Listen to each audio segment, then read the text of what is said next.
নমস্কার। কবি শুভ দাশগুপ্তের লেখা কবিতা সার্থক জনম।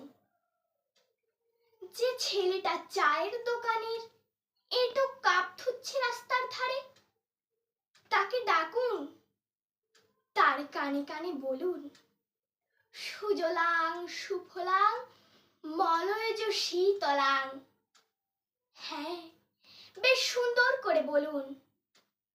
যে মেয়েটা চাকরির নাম করে বনগাঁ কিংবা চাকদা থেকে রোজ সকালে ট্রেনে সেজে গুজে শহরে আসছে শরীর বেচে চাল ডাল নুন কিনতে, তাকে ডাকুন, তার কানে কানে সুরেলা কণ্ঠে বলুন, সার্থক জনম আমার, জন্মেছি এই দেশে।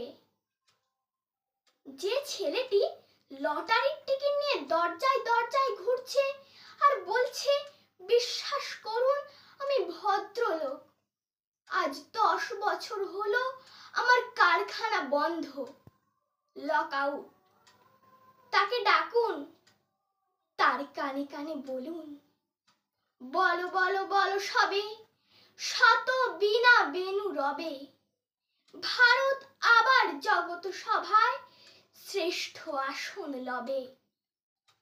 রাতের আকাশ কাঁপিয়ে অঝোর ধারায় বৃষ্টি নামলে যে মা আজও লণ্ঠন হাতে টালির ঘরের দরজায় ঠায় দাঁড়িয়ে থাকেন তার খোকন ফিরে আসবে বলে, যে খোকনকে এমনই এক বর্ষার উন্মত্ত রাতে কালো গাড়ির পুলিশ ডেকে নিয়ে গিয়েছিল, আর বরানগরের রাস্তায় ভোরের ঘুম ভাঙা কুকুর প্রথম দেখেছিল যার গুলিবিদ্ধ রক্তাক্ত লাশ, সেই মাকে ডাকুন, তার কানে কানে বলুন, হাম বুলবুল হ্যায় ইসকে, এ গুলসিতা হামারা, সারে জাহাঁ সে আচ্ছা হিন্দুস্তান হামারা।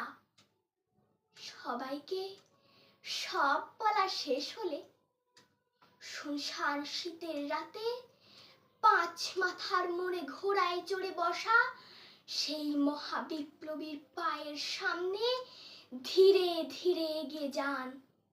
ফাঁকা রাস্তায় রাতের বাতাস কান পাতুন, শুনতে পাবেন সেই বিপ্লবী পুরুষের বজ্র কণ্ঠ, আমি তোমাদের কাছে রক্ত চেয়েছিলাম তোমাদের স্বাধীনতা এনে দেব বলে, আমি পারিনি, কিন্তু আমি আমার সমস্ত জীবন উৎসর্গ করেছি, আর তোমরা